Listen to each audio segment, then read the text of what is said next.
Selamat siang. Assalamualaikum warahmatullahi wabarakatuh.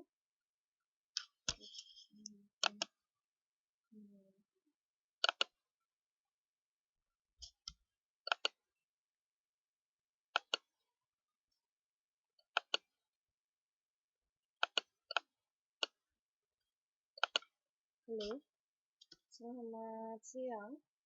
Oke, ini adalah kelas pertama kita ya di semester baru karena teman-teman sudah naik ke kelas 9 ya. Oke, tetapi saya dari 2 minggu kemarin itu memang belum bisa masuk.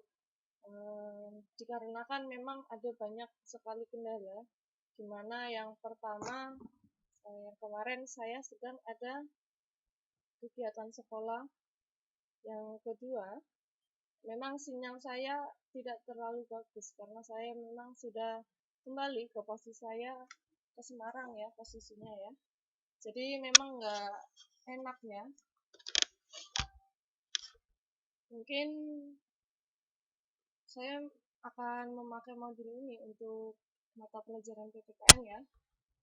Jadi ini saya menggunakan modul ini dari buku sekolah, yaitu dari BSE, di mana buku sekolah elektronik ya.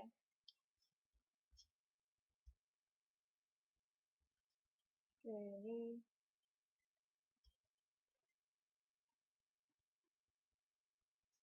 ini coba ada yang belum bisa masuk, saya kirim linknya.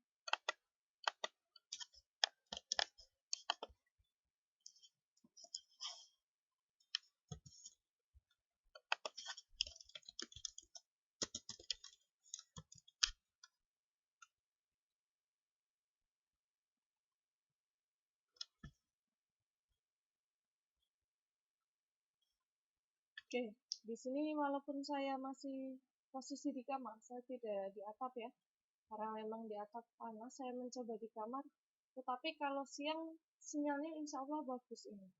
Tapi kalau malam, ya sudahlah, saya tidak tahu ya, karena nggak tahu itu kendalanya. Kalau tiap malam itu emang suasananya dingin, jadi sinyalnya kedinginan juga saya nggak tahu ya. Oke, ini tetap lancar ya. Mungkin teman-teman yang belum masuk silakan masuk. Saya tunggu ya.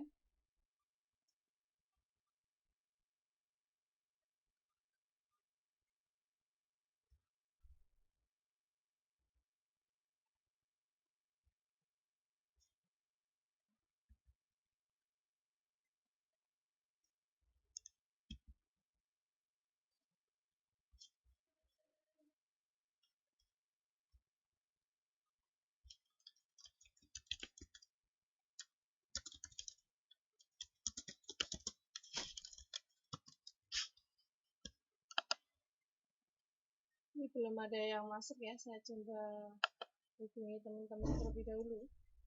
Karena memang siang saya tahu memang sangat kesulitan sekali ya teman-teman untuk bisa masuk ke kelas. Tapi memang mau nggak mau ya, harusnya sementara ini siang dulu ya.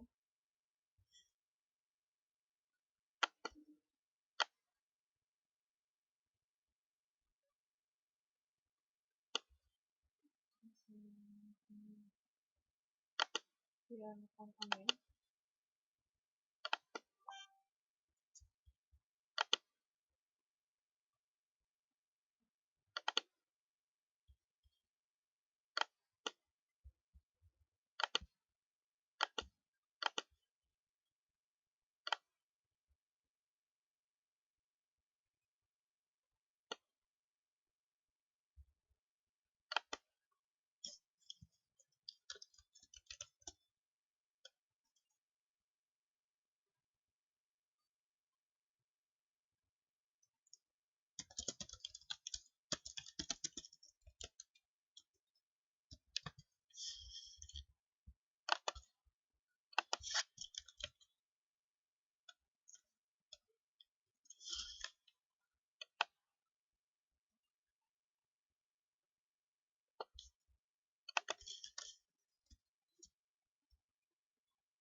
Ini masih kosong ya kelasnya ya.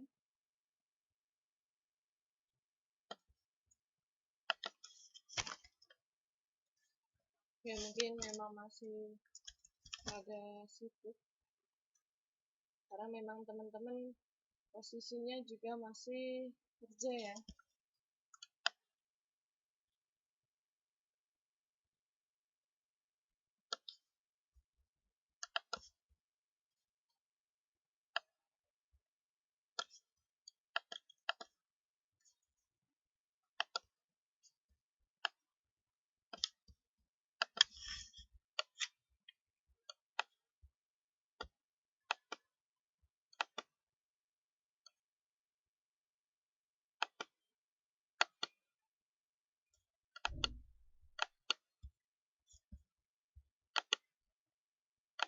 Oke, ini modul yang saya pakai ya dari pendidikan kewarganegaraan.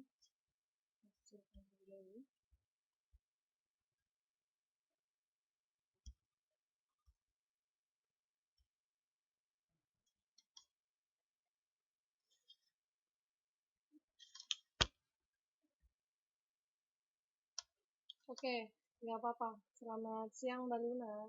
Halo. Oke, bisa mendengarkan suara saya dengan jelas ya? Halo, Mbak Luna.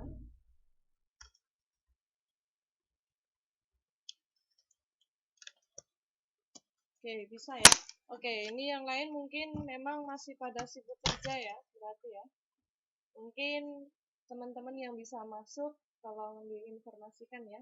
Nggak apa-apa, walaupun satu atau dua, karena memang kelas kita kosong dari awal ya, kita ya. Jadi saya harus memberikan materi secepatnya, karena memang untuk UAS sendiri, bukan UAS ya, UTS juga akan dilakukan sebentar lagi. Karena memang kita kejar paket gitu ya, jadi kita secara cepat kita mengejar materi-materi yang tertinggal. Oke. Mungkin untuk siang hari ini Mbak Luna bisa menemani saya sampai akhir, jadi biar kelas ini tidak sendirian gitu ya, saya tidak cuma satu orang saja di sini ya. Dan nanti insya Allah saya upload langsung, karena memang belum ada sama sekali kelas yang sudah dilakukan sebelumnya ya. Jadi setelah pembelajaran ini selesai nanti akan saya upload, karena saya juga akan jam 1 ada kuliah juga ya sampai jam 5. Terus malam juga nanti ada kelas. Jadi mungkin untuk Selasa dan Kamis ya kita ya jadwalnya memang kalau bisa saya usahakan tetap malam. Gimana Mbak Luna? Oke. Mbak Luna sudah mendownload modulnya ini? Oh, belum tentu bisa ya. Oke, nggak apa-apa. Oke, Mbak Luna sudah mendownload modulnya ini yang barusan saya upload. Kayaknya saya nguploadnya di grup chat ya. Sudah. Nih, saya kasih ya. Saya lihatin. Mungkin posisinya di itu, di grup chat. Makanya mungkin nggak tahu ya.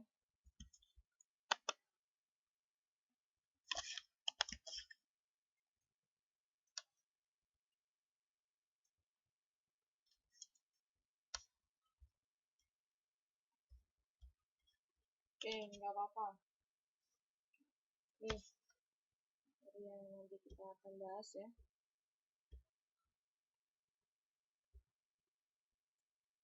Oke, di sini ada 4 bab kalau nggak salah ya.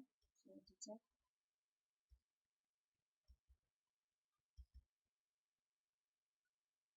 Ada 4 ya. Nah, kita masuk bab yang pertama. Kita baru mulai ya. Mulai untuk pertemuan kita yang pertama di kelas baru ini ya.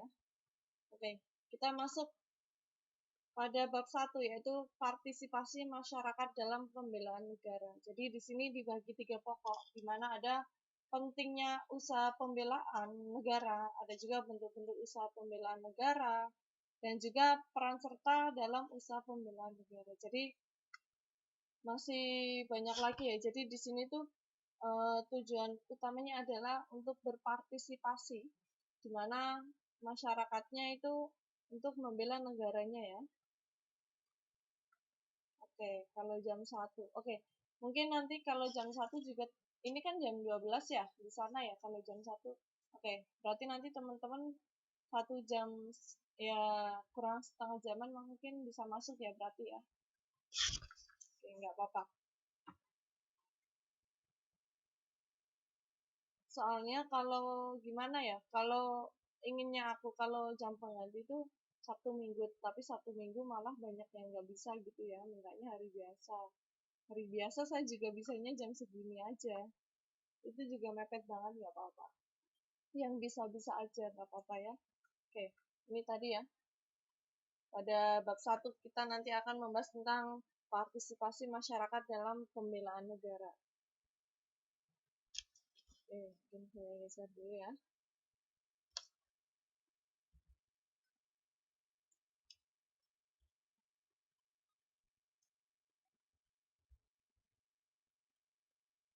Ya, nggak apa-apa, masih pada sibuk.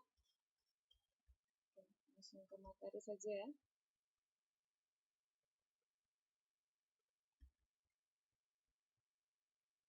Tulisannya kecil ya ini ya. Seperti ini.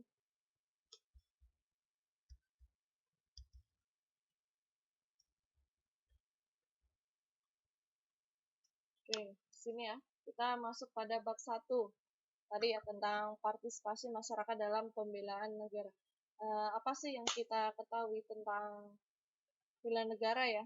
Mungkin pada semester-semester lalu juga pernah ya yang diajar oleh Pak Fahri kayaknya ya tentang bela negara ya. Jadi dalam membela negara kita itu tidak perlu terjun langsung. Jadi kita hanya perlu belajar saja itu sudah cukup untuk membantu negara kita. Jadi kita tidak usah terjun langsung dengan adanya kita ikut rame-rame, berpartisipasi, terjun untuk berdemo dan lain-lain, gitu nggak perlu. Yang kita perlukan di sini, kita cukup belajar. Gimana? Kenapa kok kita cukup belajar gitu ya? Kalau kita belajar, gimana kita belajar secara pintar, nantinya kita akan membela negara kita. Kenapa bisa dikatakan seperti itu? Karena apa? Karena kalau kita pintar, nantinya negara kita nggak mungkin akan dijajah oleh negara lain. Karena kita nanti akan berpikir, kalau kita pintar, kita nggak mungkin akan diakali gitu ya. Ibaratnya diakalin, apa ya Indonesianya? Pokoknya dihapusin gitu ya.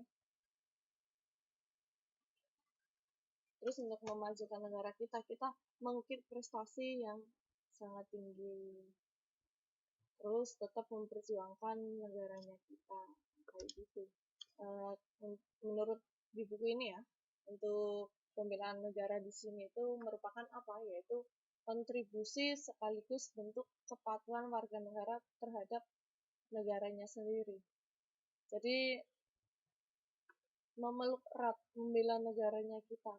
Mau jelek, mau bagus, itulah negara kita, tempat kelahiran kita gitu ya.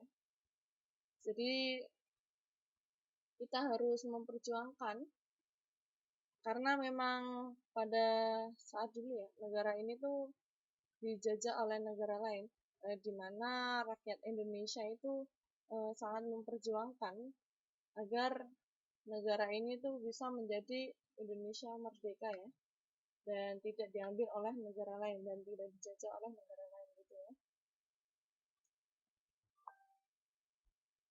Jadi dalam pembelaan negara itu tidak hanya dibebankan pada pemerintah, tadi benar kan?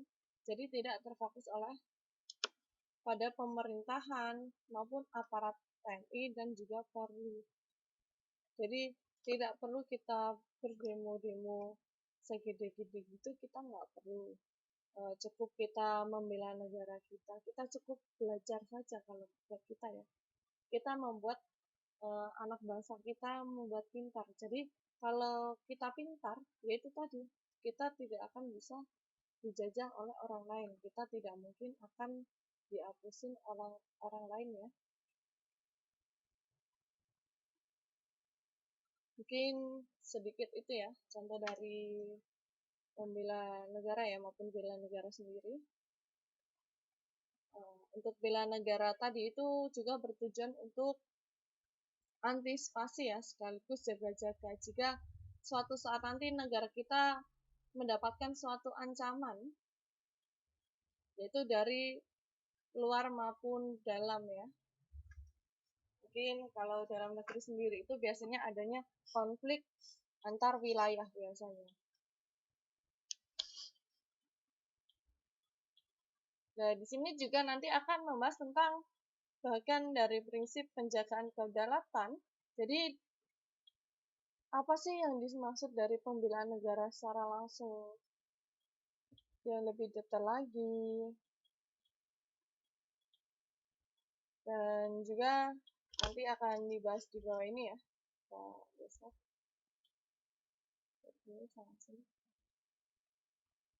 Ini akan itu ya, rombongan Polri ya ini ya. Oke, nih kata kunci yang sering nanti akan keluar pada bab ini ya. Ini mulai dari partisipasi, jadi mulai dari partisipasi masyarakat ya dalam ikut serta terhadap negara kita ya. Ada YEE rakyat, YEE ekonomi inklusif itu ya. Terus kedaulatan pemerintah, pembelaan negara, ada juga negara, kan kamrata ataupun siskamling ya. Ada juga ancaman dari dalam maupun dari luar, seperti tadi ya. Mungkin bentrok maupun masalah dari luar, dari wilayah sendiri, antar kota, seperti itu ya. Ada juga bela negara tadi ya. Kebijakan pembelaan negara secara non-militer.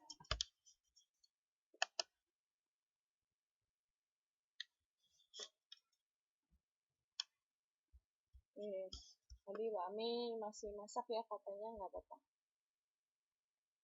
Nih, di sini untuk peta konsepnya bisa dilihat ya.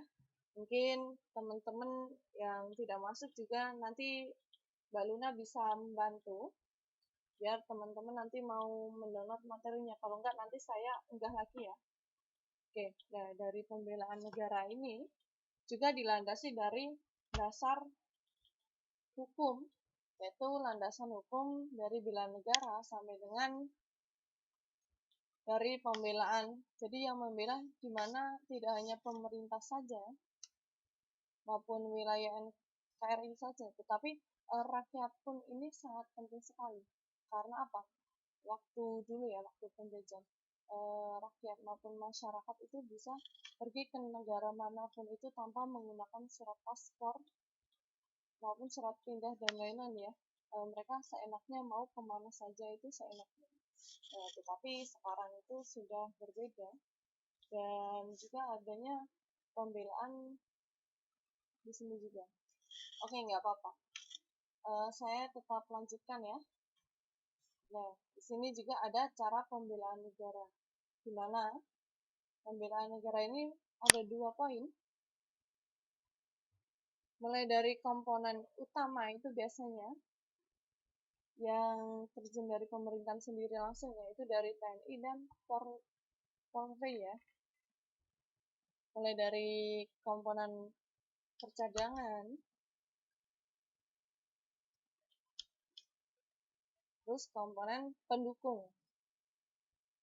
Jadi di sini ada beberapa komponen. Jadi apabila memang TNI dan Polri-nya memang sudah tidak kuat, sudah kehabisan tenaga, nanti ada komponen cadangan yang akan membantu dan juga ada komponen pendukung. Jadi ada beberapa gerakan yang nanti akan disusulkan gitu ya.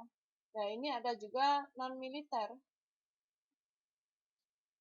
Ini juga non-militer ada bantuan dari beberapa bidang, di mana ada bidang sains. Jadi kita tidak hanya menggunakan fisik saja, kita menggunakan ilmu gitu ya. Terus ada bidang olahraga. Jadi kita akan memberikan penghargaan setinggi-tingginya ya, merebut medali kayak keolahragaan gitu ya, yang kemarin kayaknya bulu tangkis. Terus bela negara di bidang musik. Kalau di bidang musik biasanya ada musik tradisional, jadi menjadi kebanggaan suatu negara. Nah, dari cara pembelaan tersebut, mungkin dari militer maupun non-militer ini memuat suatu hasil, di mana hasilnya di sini ya, yaitu terjaganya suatu keamanan dan ketertiban. Jadi kita menjaga ibaratnya ketertiban pada negara kita ya. Jadi memberikan keamanan kepada masyarakat. Terus terjaganya kedaulatan rakyat, wilayah, maupun pemerintah. Nah, dari non-militer tadi ya yang sudah saya katakan, itu tadi menghasilkan apa? Yaitu menghasilkan suatu prestasi, di mana prestasi itu akan mengharumkan nama suatu bangsa. Sampai kemarin ya, atlet yang baru menang itu ya, itu sampai mendapatkan pensiunan kayaknya ya, dan juga mendapatkan banyak bonus naik pesawat ya, itu secara cuma-cuma itu seumur hidup, dan masih banyak lagi ya.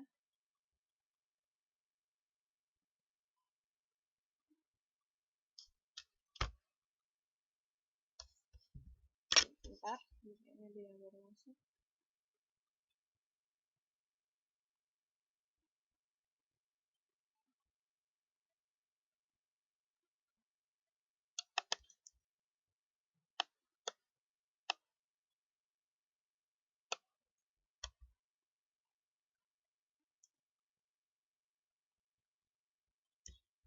Oke, di sana kayaknya di Taiwan lagi angin kencang ya. Saya doakan semoga tidak ada badai maupun kendala dan musibah apapun ya. Semoga tetap diberi kelancaran ya di sana. Karena memang sebagian juga banyak ya TKW yang sudah di sana. Saya lanjutkan. Oke, kita sudah membahas dari peta konsep tadi ya. Jadi kita masuk langsung pada poin yang pertama di sini adalah pentingnya usaha pembelaan negara ya.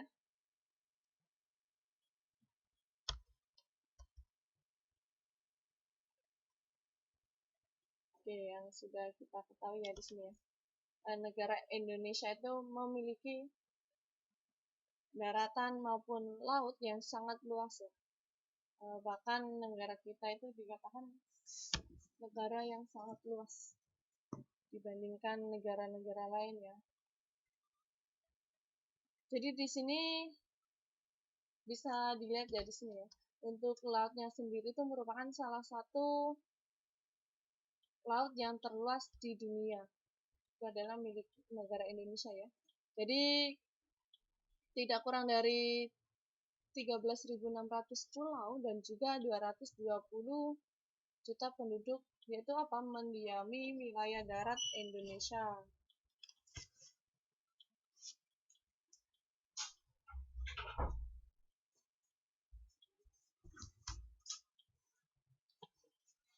Jadi negara kita itu negara yang sangat luas sekali ya. Bahkan untuk lautnya sendiri ya, itu sangat terkenal karena itu tahap dunia gitu ya. Jadi tidak hanya itu ya, antara laut dan darat itu sangat luas sekali. Jadi ada satu tanggung jawab, yaitu tanggung jawab kepada negara kita ya, di mana untuk menjaga wilayah negara kesatuan Republik Indonesia, di mana menjaga NKRI ya.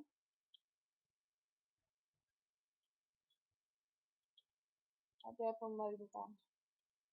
Tetapi juga apa? Tidak hanya pemerintah saja yang menjaga, tetapi itu berlaku kepada rakyat Indonesia.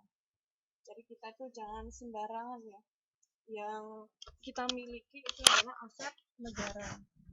Laut, hutan, dan masih banyak lagi ya.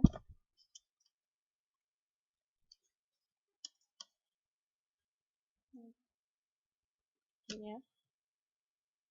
Jadi untuk pembelaan negara tadi ya, ada beberapa upaya-upaya di mana pembelaan negara itu dilakukan oleh aparat pertahanan dan juga keamanan maupun oleh rakyat sendiri. Jadi yang menjaga keamanan dan juga pertahanan itu memang biasanya dipegang oleh Polri dan juga TNI ya.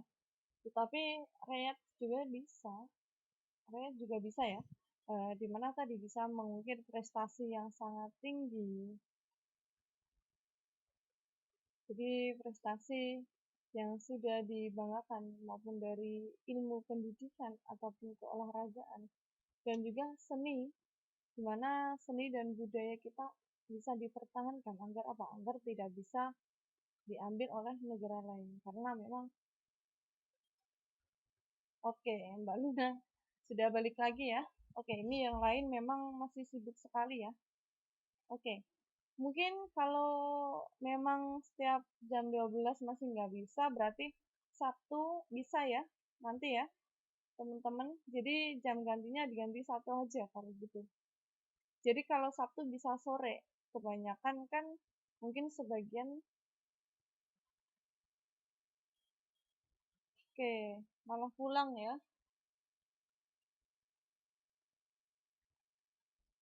Nggak apa-apa.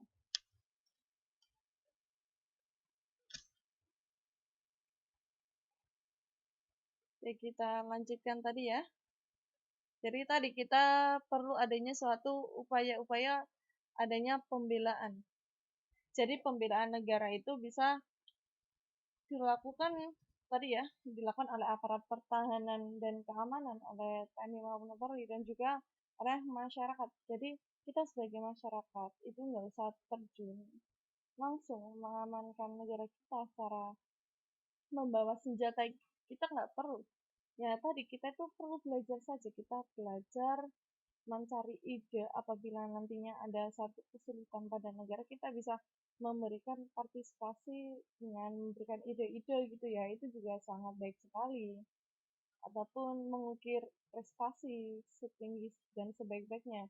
Karena apa? Nanti akan mengharumkan suatu negara.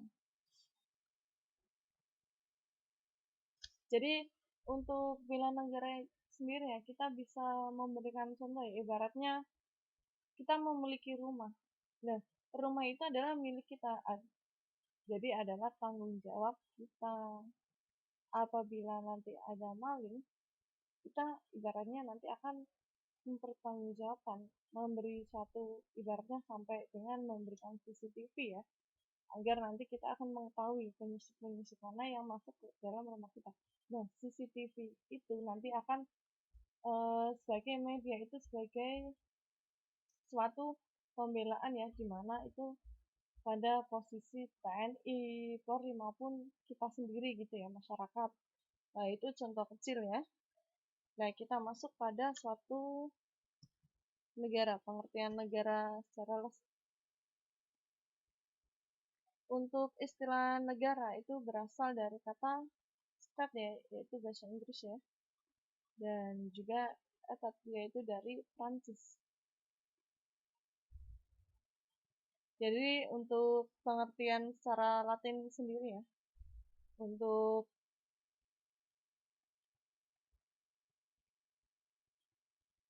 dari ini ya, dari Belanda dan Jerman ada atau stat.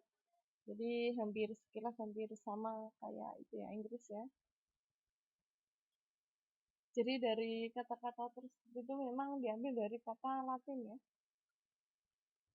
Jadi untuk adanya suatu negara itu tidak hanya berdiri sendiri, itu bisa dikatakan suatu kan wilayah ya. Suatu wilayah itu bisa dikatakan negara apabila itu ada pemerintahan wilayah dan masyarakat, ada rakyatnya gitu ya.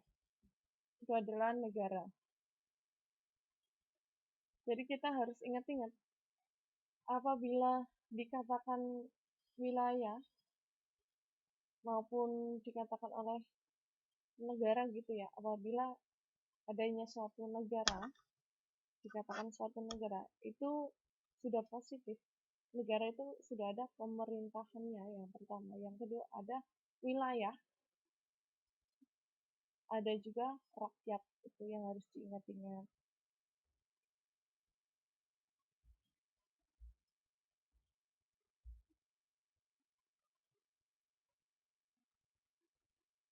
Nah, ini juga ada menurut Roger H.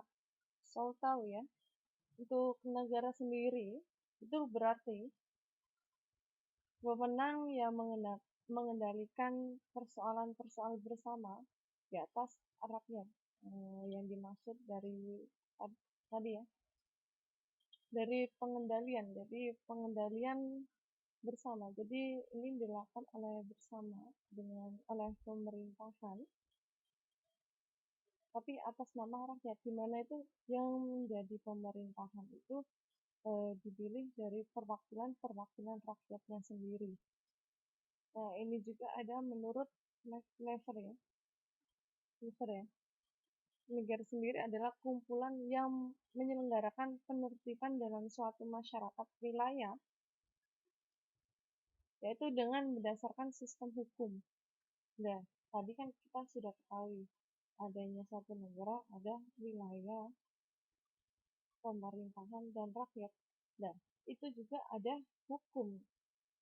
Jadi kita hidup itu ada kayaknya bukan tuntutan ya, tetapi ada hak-hak tertentu dan juga ada yang dilanggar gitu ya. Apabila memang ada yang dilanggar akan mendapatkan sanksi.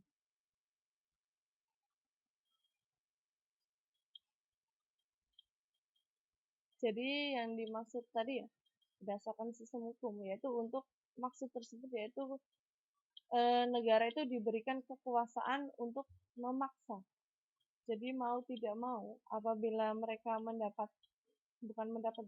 melakukan maupun melanggar suatu sistem daripada yang sudah diterapkan, dan nanti akan mendapatkan sanksi, yaitu sesuai dengan apa yang dilakukan. Jadi kita bisa lihat secara umum ya di sini. Negara adalah suatu organisasi tertinggi dalam suatu masyarakat yang memiliki cita-cita untuk bersatu, hidup di dalam suatu wilayah tertentu dan mempunyai pemerintahan yang berdaulat. Jadi intinya tadi ya, pokoknya ya, kita kalau membahas negara itu simpel. Adanya suatu negara itu sudah pasti ada rakyat, wilayah yang ditempati, pemerintahan, dan juga hukum. Nah, itu adalah negara ya.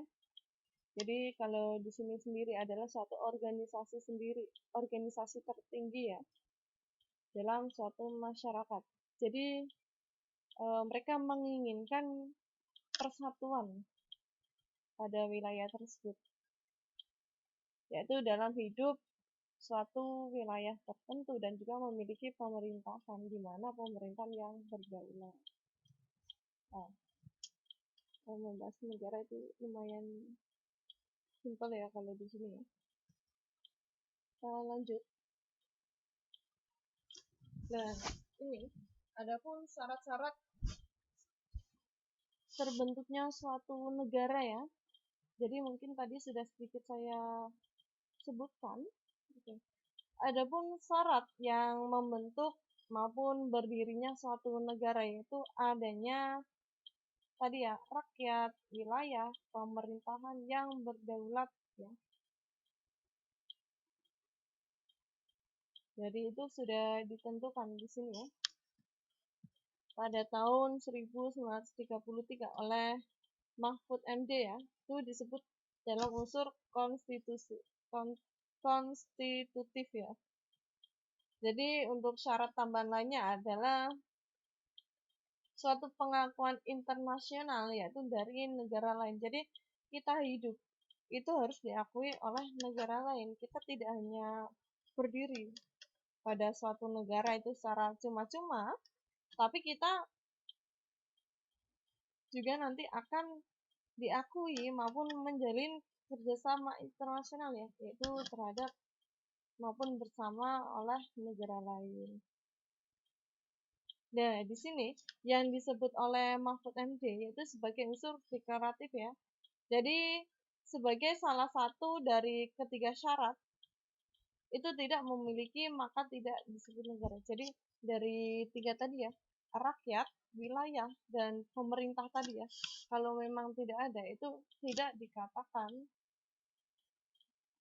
maupun disebut sebagai negara. Nah, adapun syarat-syarat dari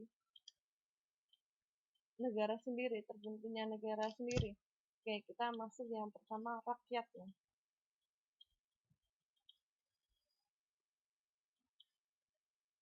Oke, yang paling utama di sini adalah rakyat. Rakyat itu hidup pada suatu wilayah biasanya ya, di mana wilayah tersebut mungkin belum diakui oleh negara lain. Jadi di sana dia hidup itu dengan cita-cita, yaitu untuk mempersatukan rakyat yang ada di sana. Jadi dia menginginkan maupun dia melihat dari negara-negara di sampingnya, negara-negara lain. Jadi mereka memiliki cita-cita di mana untuk mempersatukan rakyatnya. Tadi ya, dengan sekumpulan manusia yang dipersatukan oleh suatu rasa persamaan dan yang bersama-sama mendiami suatu wilayah. Jadi mereka pada wilayah tertentu gitu ya. Tidak hanya itu, rakyat juga dibedakan menjadi dua, yaitu penduduk dan bukan penduduk. Kenapa sudah dikatakan rakyat tetapi masih dibedakan menjadi dua ya, yaitu ada penduduk dan bukan penduduk.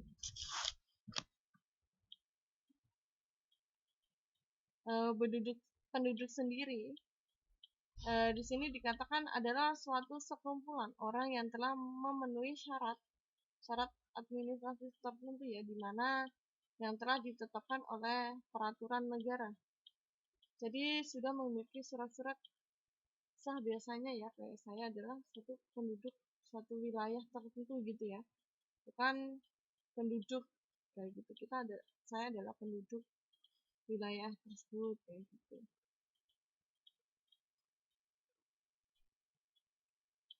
Jadi dari sekumpulan orang tersebut yaitu diperkenankan memiliki tempat tinggal pada suatu negara.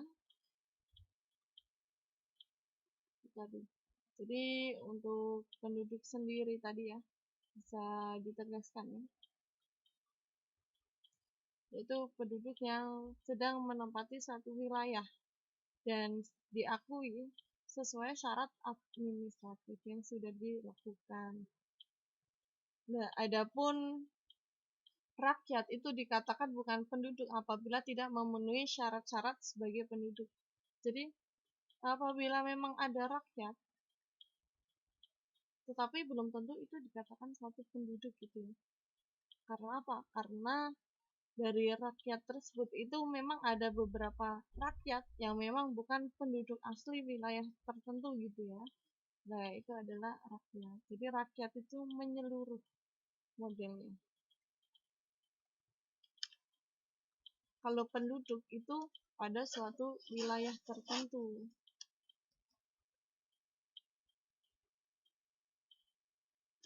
Jadi sementara itu penduduk juga dibedakan menjadi dua ya. Jadi ada penduduk warga negara dan juga penduduk bukan warga negara. Oke, ada Mbak Yayan ya. Oke. Selamat siang Mbak Yayan. Halo.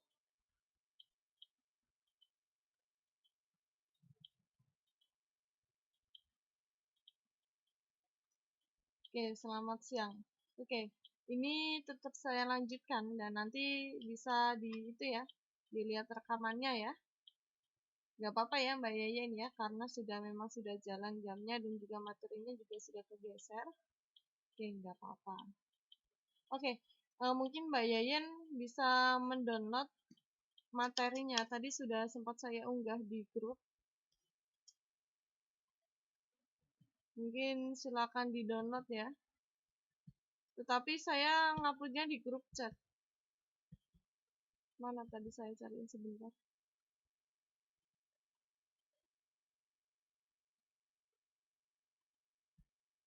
Oke.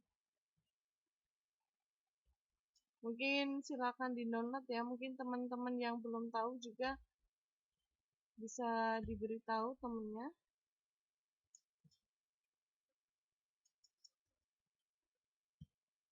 Kok nggak mau kebuka sih? Oke. Nanti saya uploadin lagi ya kalau gitu ya, memang kalau nggak terlihat lagi. Oke, nanti di-download ya. Belum dilihat berarti. Oke, tadi sudah membahas satu rakyat. Rakyat sendiri itu dibedakan menjadi dua ya. Penduduk dan juga non-penduduk, bukan penduduk.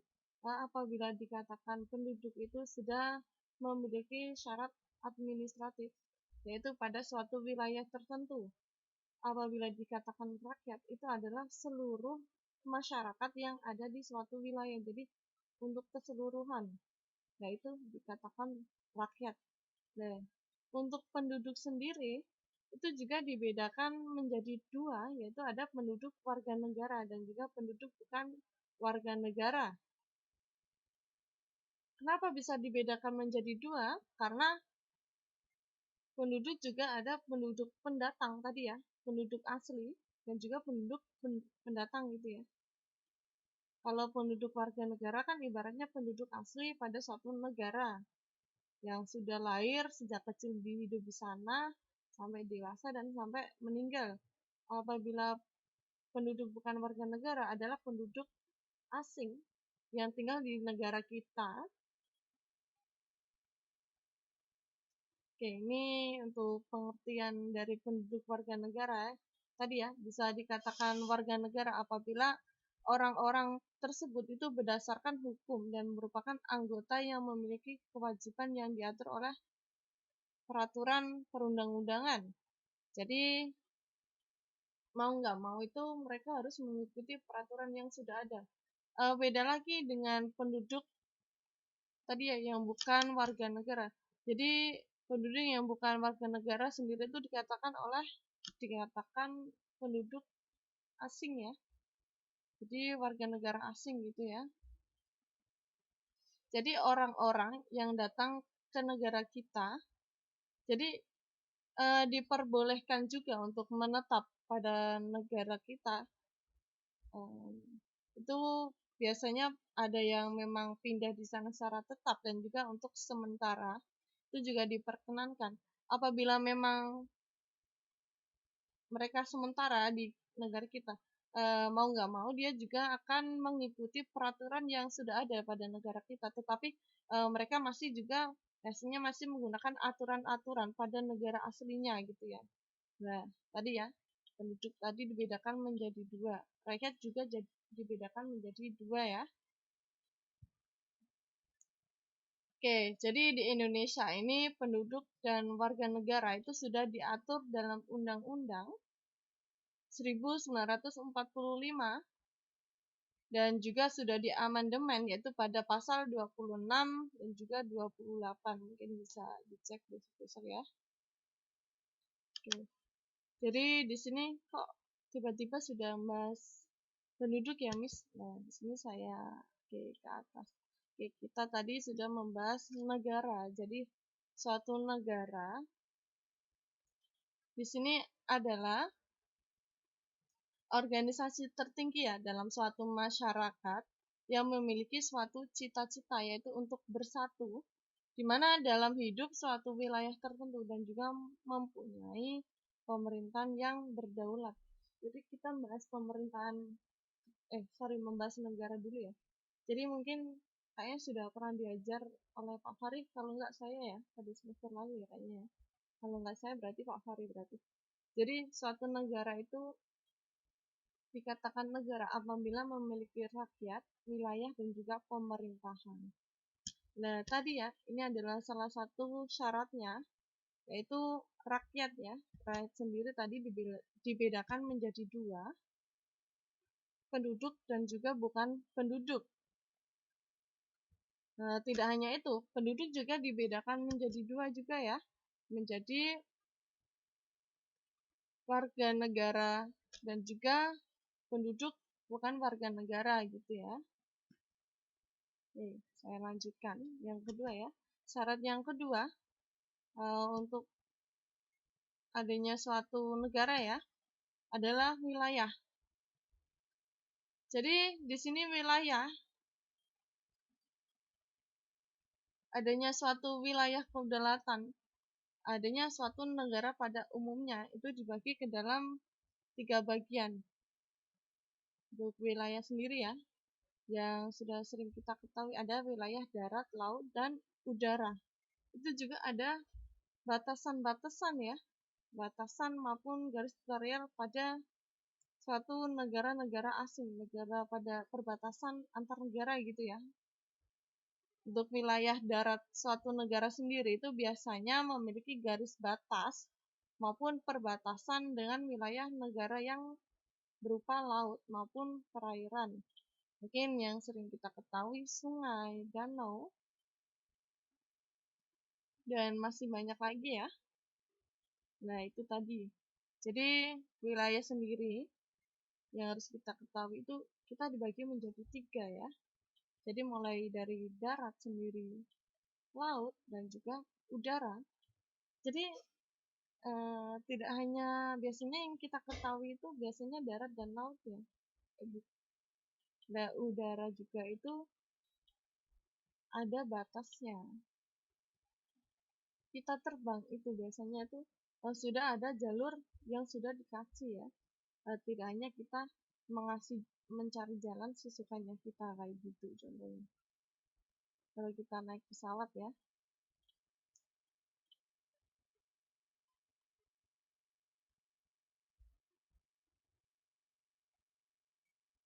Iya, tadi ada Mbak Luna masuk, baru aja keluar Mbak Luna. Kayak nggak tahu, ini mungkin masih pada sibuk ya. Kalau siang memang benar-benar nggak bisa. Ya memang nggak bisa diganti siang ya. Karena memang saya bisa lihat nggak ada orangnya sama sekali. Jadi nggak apa-apa untuk sementara untuk mengganti jam yang kosong gitu aja ya. Jadi nggak apa-apa untuk sementara kosong. Untuk minggu ini. Bukan sementara kosong. Sementara jam penggantinya yang kosong itu diganti siang. Untuk yang malam biarin tetap malam, tetap jalan ya. Jadi besok Kamis tetap ada pelajaran ya untuk malam. Saya usahakan, nggak tahu kalau siang sinyalnya bisa bagus kayak gini ya. Kalau malam nggak tahu sinyalnya hilang. Sampai tadi malam saya di atap ya. Kok nggak ada muter-muter terus. Padahal sempat ngupload materi juga kayaknya sudah bisa masuk. Oke, saya lanjutkan. Tadi sudah membahas wilayah ya. Tadi dibagi menjadi 3 bagian.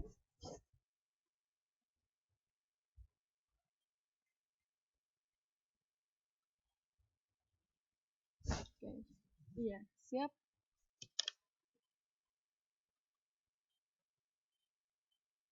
Jadi untuk wilayah darat sendiri tadi ya, itu biasanya memiliki suatu garis maupun perbatasan. Jadi berupa laut maupun perairan ya. Adapun biasanya ada sungai maupun danau ya. Nah, beda lagi dengan darat. Kalau darat di sini biasanya untuk perbatasannya ada juga untuk penggunungan, bukit, dan juga lembah ya. Jadi ada batas-batas tertentu. Nah, yang kita ketahui lagi, batas itu tidak hanya batas yang berupa alamiah, ada juga batas buatan. Nah, dimana kita pernah melihat ya, pagar tembok Cina kayaknya ya, yang sangat panjang sekali. Itu juga merupakan perbatasan antar negara gitu ya. Terus ada juga pagar kawat berduri. Jadi ada satu film ya, saya pernah melihat dengan jelas pagarnya. Itu kayaknya film di Divergent ya, kayaknya ya. Nah, itu adalah contoh dari perbatasan pada suatu negara.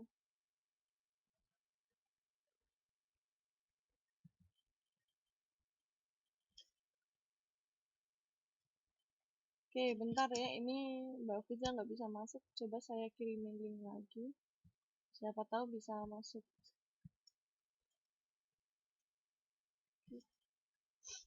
Masih proses.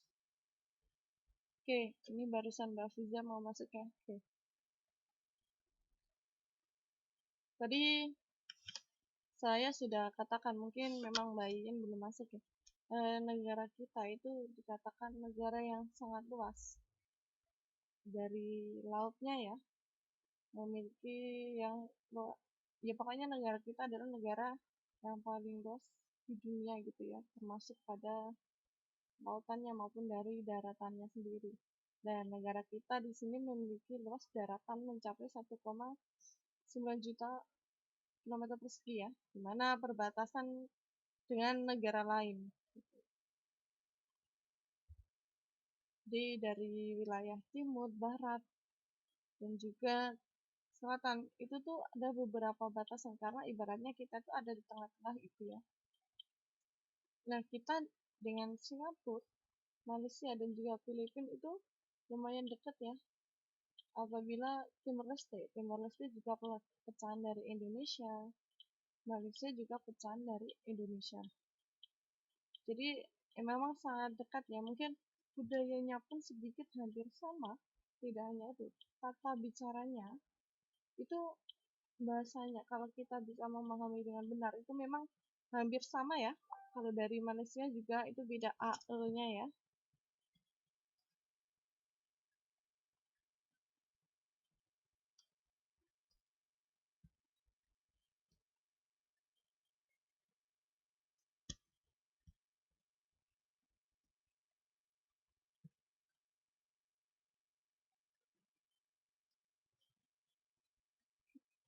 Lanjut.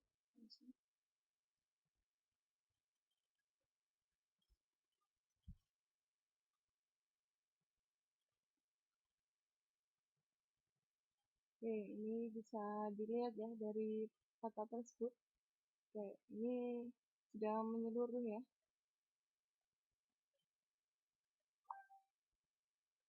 Nah, ini adalah peta Indonesia ya, yang bisa dilihat ini adalah perbatasan-perbatasan di wilayah barat maupun lautnya ya. Nih, di Kalimantan dengan Malaysia ya. Nah, di sini juga masih ada Malaysia, Sulawesi sendiri. Nih, bisa dilihat ya. Sangat jelas ya di sini. Nah, di sini itu mungkin saya kurang tahu ya perbatasannya itu kayaknya laut di sini. Jadi dihitung ya menurut JTE ya.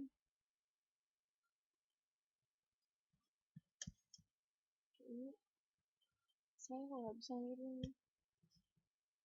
Oke, bisa.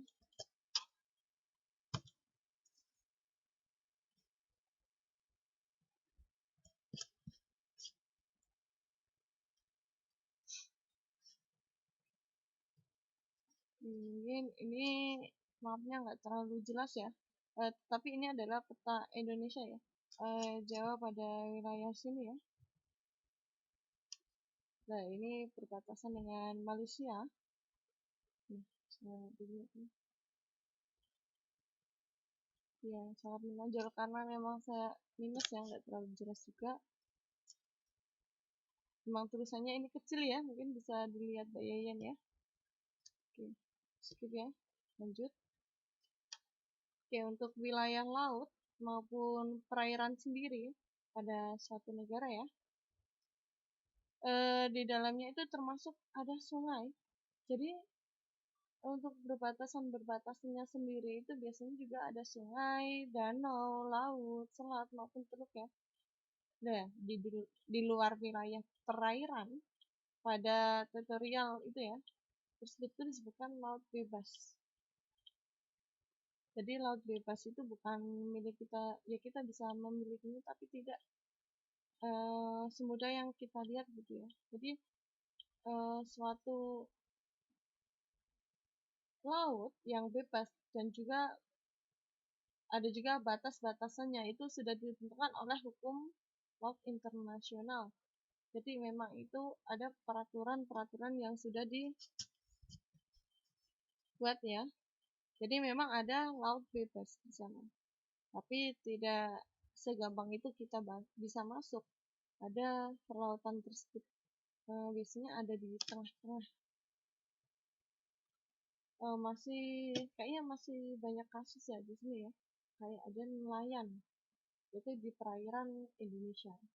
Nah, mereka tuh tidak tahu batasnya di mana karena kan namanya juga laut ya. Kita sampai bisa melihat gitu ya. Padahal sudah di tengah laut. Nah, itu memang sudah ada eh, namanya apa ya? Pokoknya di sana tuh di atas itu sudah mengendalikan kalau perbatasan dari laut negara lain dan negara kita tuh bisa dilihat gitu ya. Jadi sampai dengan adanya pengeboman karena apa? Karena mereka tuh melewati batas laut yaitu masuk pada wilayah negara kita. Nah, itu tuh sudah ada peraturannya dan tidak diperbolehkan karena harus memiliki izin-izin tertentu.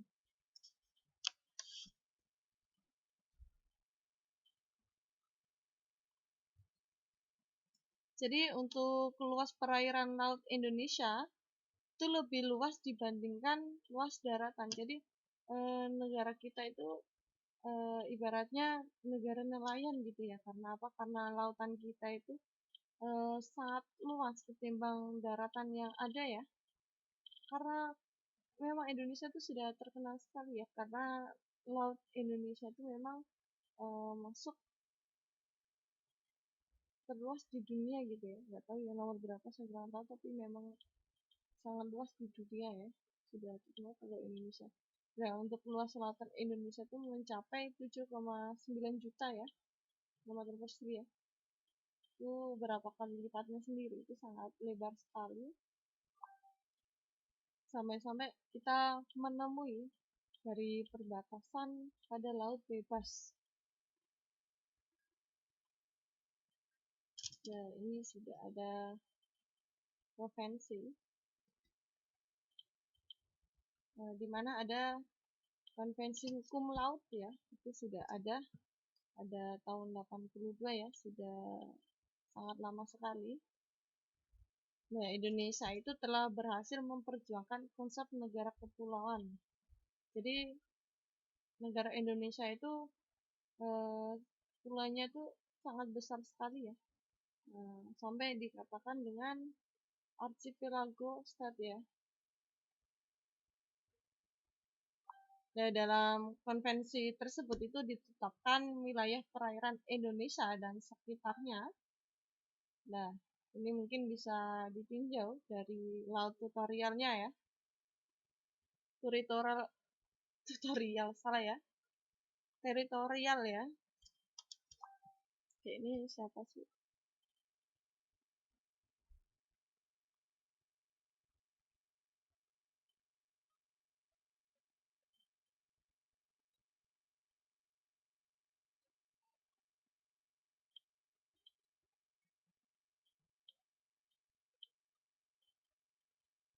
Oke. Halo Mbak Yayan. Halo. Mbak Yayan bisa mendengarkan suara saya? Halo. Ini di sana sedang ada itu ya, angin kencang ya? Sangat. Walah. Jadi memang mungkin, oh ada badai. Oke, semoga tidak ada apa-apa ya. Karena memang, ya pokoknya jangan sampai ada korban dan cepat berlalu gitu ya. Nah, kasihan sekali ya teman-teman di sana, ya cepat berlindung ke tempat yang aman ya. Memang di sana sering kayak gitu apa gimana Mbak Yeyen? Sering ya? Karena banyak sekali tadi ya, ada Mbak Ami, dan masih banyak lagi ya, ada Mbak Fuza mungkin ya yang tempat di sana ya. Oke, semoga nggak ada apa-apa ya. Cuman angin lewat aja ya sebentar, terus hilang gitu. Oke, tadi ya kita membahas tentang wilayah perairan Indonesia. Oke, kita yang masuk yang pertama yaitu laut teritorial. Oke, kita sudah membahas laut teritorial ya, di mana lautan ini mempunyai batas wilayah perairan.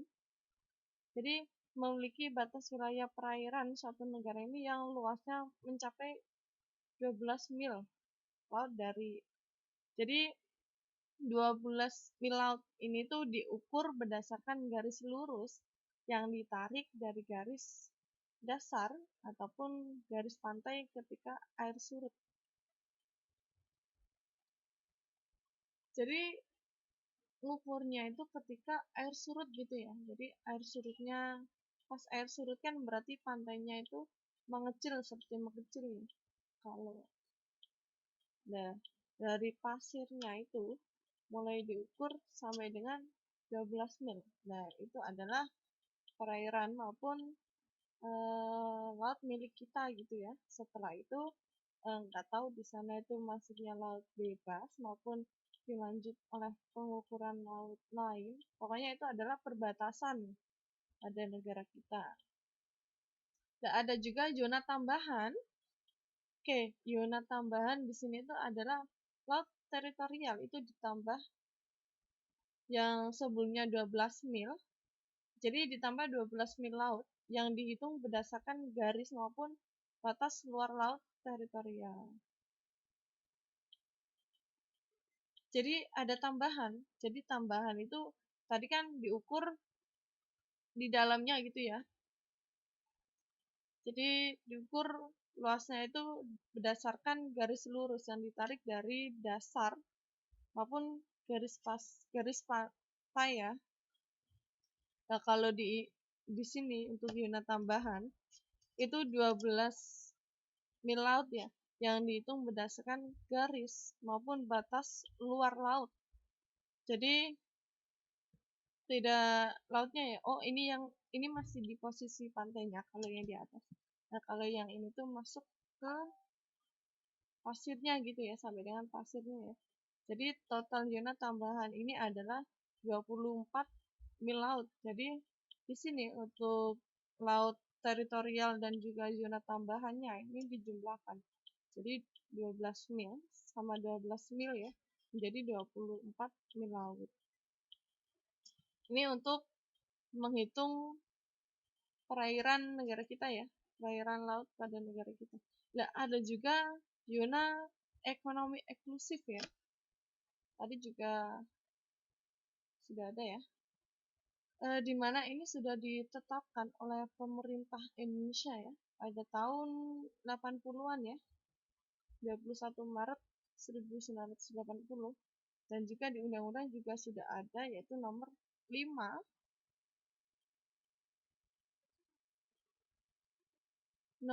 tahun 83.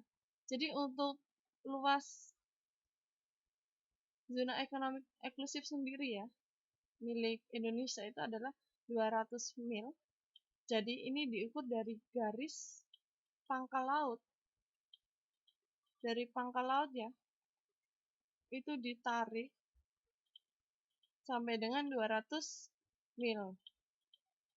Jadi untuk ini ya, ketetapan zona ekonomi eksklusif Indonesia ya, ini bisa dimanfaatkan yaitu sebagai sumber daya alam, yaitu untuk memberikan pembebasan bagi pelayaran dan juga penerbangan internasional, dan juga pemasangan kabel bawah laut dijamin hukum internasional. Jadi memang saya baru tahu ya kemarin di PLTU Jepara itu ya.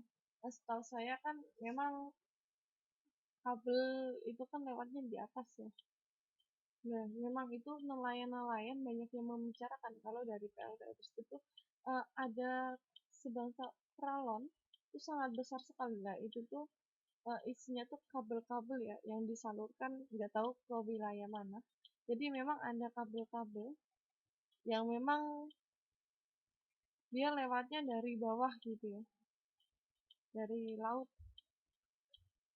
Nah, itu sudah ada jaminan hukum internasional untuk pemasangan kabel tersebut ya. Tidak hanya dilakukan dengan diam-diam saja, tapi sudah ada hukum-hukum yang berlaku.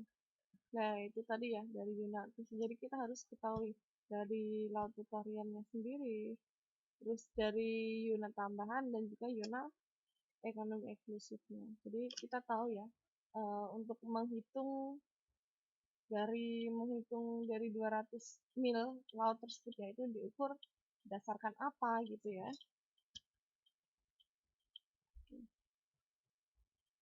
Ada juga landas kontinen. Kalau landas kontinen di sini adalah daratan yang berada di bawah permukaan air. Jadi di sini untuk daratannya ini berada di luar itu ya, air di luar laut teritorialnya sendiri ya, yaitu sedalam 200 meter maupun lebih. Nah, jadi untuk menghitungnya itu dari daratannya, berarti ya, daratan diukur, berarti kebalik ya. Kalau untuk landas kontinen itu biasanya dari perbatasan laut daratnya itu ya, nah itu ditarik ke luar sejauh 200 meter gitu ya. Nah itu adalah landas kontinen. Ada juga laut pedalaman. Ini laut pedalaman. Untuk laut pedalaman sendiri itu ada lautan dan juga selat yang berada dalam bagian dalam garis dasar, yaitu menghubungkan pulau-pulau dalam wilayah suatu negara. Jadi garis besar tersebut untuk lautan dan selat itu untuk menggabungkan maupun menghubungkan pulau-pulau dalam wilayah suatu negara ya. Jadi yang menghubungkan pulau-pulau. Jadi pada satu negara, masih di negara sendiri ya, kan ada beberapa pulau biasanya itu untuk selatnya itu biasanya untuk penggabungan lautnya ya. Jadi kalau untuk lautnya sendiri di sini tuh untuk laut pendalaman itu hanya dimiliki oleh negara kepulauan, contohnya Indonesia. Nah, itu yang memiliki.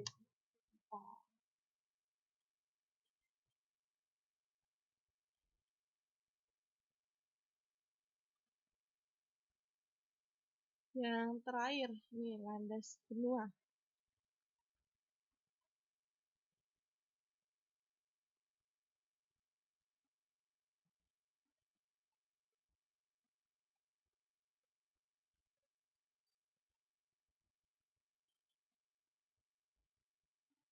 Oke, untuk landas benua sendiri adalah wilayah daratan negara pantai yang berada di bawah lautan, yaitu di luar zona eksklusif ekonomi ya, ekonomi eksklusif ya, yang lebarnya itu mencapai dari 200 mil di laut bebas. Jadi di sini dari daratan negara pantai sendiri ya, nih 200 mil ini dari laut di laut bebas. Jadi ada beberapa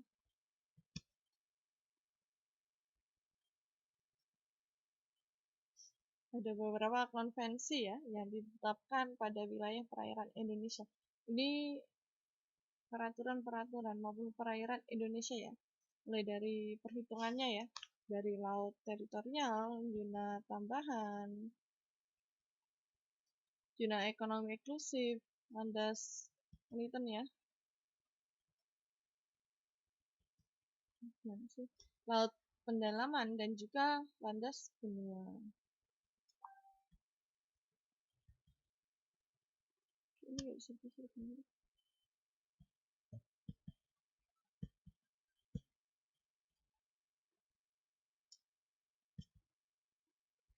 Masih 10 menit terakhir ya.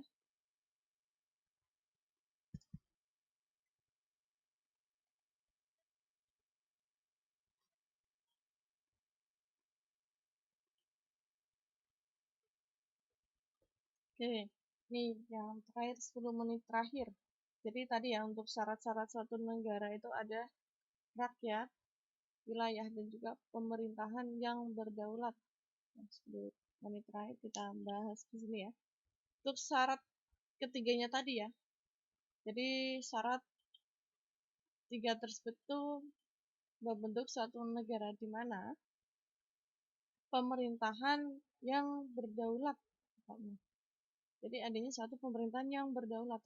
Jadi untuk syarat ini, syarat yang terakhir ini, sekaligus merupakan bagian dari alat kelengkapan suatu negara. Jadi yang memfungsikan kepemimpinan, keorganisasian dari rakyat maupun suatu negara itu untuk mencapai suatu tujuan negara. Jadi kita itu negara itu tidak hanya berdiri saja. Jadi setelah rakyat memiliki cita-cita untuk bersatu menjadi negara, jadi negara itu tidak hanya menjadi negara yang hanya berdiri saja biasa saja. Nah, negara tersebut harus memiliki tujuan. Nah, untuk pengertian pemerintah sendiri itu ada dua ya. Pemerintah dalam arti luas dan juga pemerintah dalam arti sempit. Kita masuk dalam pemerintah dalam, oke, ada Mbak Esa ya. Oke. Selamat siang Mbak Esa. Halo, selamat siang.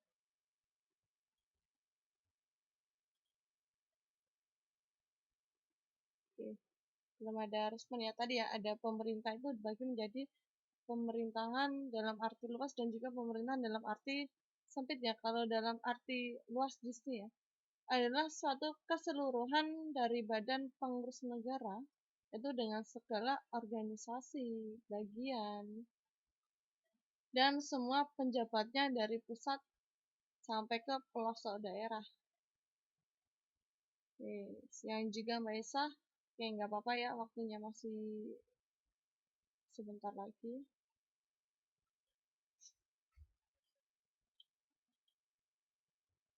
Jadi tadi ya, untuk pengurusnya, dari keseluruhan badan pengurusnya itu dari mulai organisasi, ada juga bagian, dan semua penjabatnya itu dari pusat sampai ke pelosok. Jadi menyeluruh untuk yang memegangnya gitu aja ya, yang menjadi penjabat-penjabatnya maupun pemegang dari pemerintah tersebut ya. Dalam pengertian ini, pemerintahan adalah gabungan semua badan kenegaraan yang meliputi ada eksekutif, legislatif, dan juga yudikatif. Itu dari pusat hingga daerah. Maupun ada tahapan-tahapan tertentu ya. Untuk pemerintahan dalam arti sempit di sini adalah suatu badan pimpinan yang terdiri atas seseorang atau beberapa orang yang mempunyai peranan yang menentukan. Jadi di sini untuk menentukan dalam pelaksanaan tugas negara. Jadi ini yang menentukan ya. Di mana secara lebih jelas pemerintahan dalam pengertian ini adalah lembaga eksekutif, yakni kepala negara dan juga para menteri. Jadi dalam arti sempit di sini itu untuk pemerintahan yang lebih tinggi biasanya. Kalau yang lebih luas kan untuk mulai dari tadi ya, dari pusat sampai dengan ke pelosok ya, dari pelosok daerah ya untuk penjabatnya. Jadi ini juga sudah berada pada Undang-Undang 1145 untuk pemerintahan dalam arti sempit di Indonesia ialah nih ada presiden, wakil presiden, dan ada juga menteri-menteri ya, menteri luar negeri, dalam negeri, perdagangan, dan masih banyak lagi. Ini terakhir ya. Jadi pemerintahan tersebut itu merupakan pemerintahan yang sah apabila diberi wewenang oleh rakyat itu sebagai pemegang kedaulatan yang berdasarkan undang-undang. Jadi untuk pemberian wewenang tersebut itu dilakukan melalui pemilu ya yang sekarang ya. Jadi sudah ada pemilihan presiden maupun wakil presiden itu secara pemilu ya.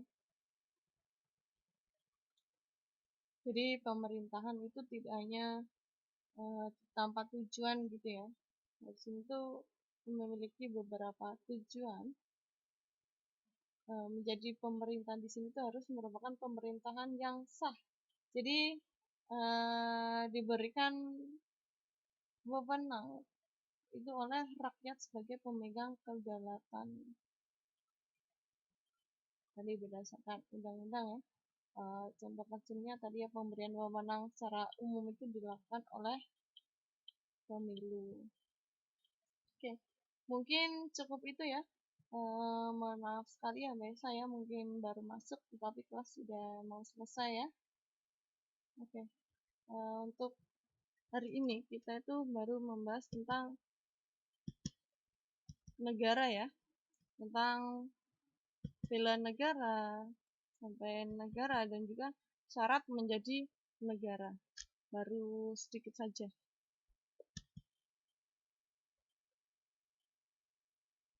Oke. Tadi ya, ini untuk peta konsepnya tadi ya. Nih, dari bela negara, landasan hukum bela negara, dan juga bela negara ini bisa dilakukan oleh rakyat, wilayah NKRI, dan juga pemerintah gitu ya. Mungkin ada yang ditanyakan, silakan ditanyakan.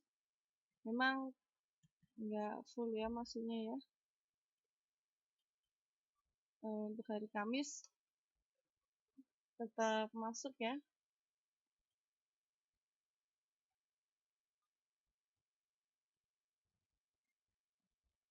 Berarti besok tetap dilanjutkan gimana? Besok Kamis masih ada kelas mengganti ya untuk bahasa Indonesia. Dan juga Kamis malamnya tetap ada kelas gitu ya. Gimana?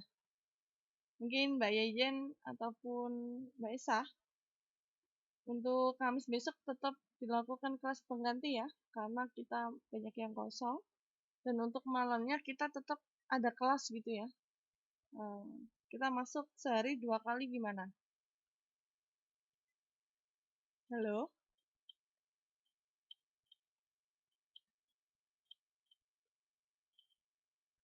Ya, bisa mendengarkan suara saya?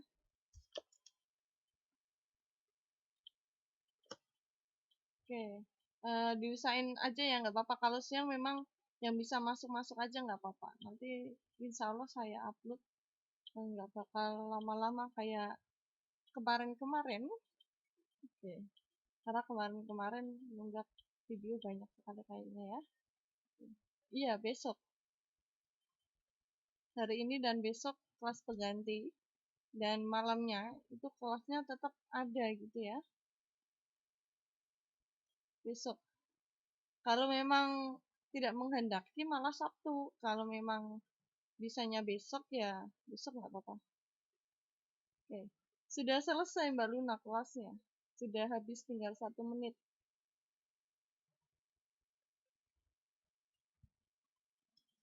Oke, mungkin cukup itu ya. Semoga ilmunya hari ini bermanfaat. Memang baru sedikit ya kita masuk. Masih membahas tentang bela negara dan juga negara. Sampai dengan perbatasan perlautan Indonesia ya tadi ya. Mulai dari zona teritorial, zona tambahan, dan juga YTE ya, ekonomi khusus ya tadi ya. Iya, Mbak Luna tadi kabur sih ya. Oke, nggak apa-apa, waktunya sudah selesai. Terima kasih banyak ya untuk siang hari ini. Walaupun teman-teman pas akhir malah pada masuk ya. Oke, nggak apa-apa, karena jam 1 ini saya juga ada kuliah ya. Sampai sore. Semoga di Taiwan badainya cepat hilang, tidak ada korban gitu ya. Terima kasih banyak. Wassalamualaikum warahmatullahi wabarakatuh. Selamat siang.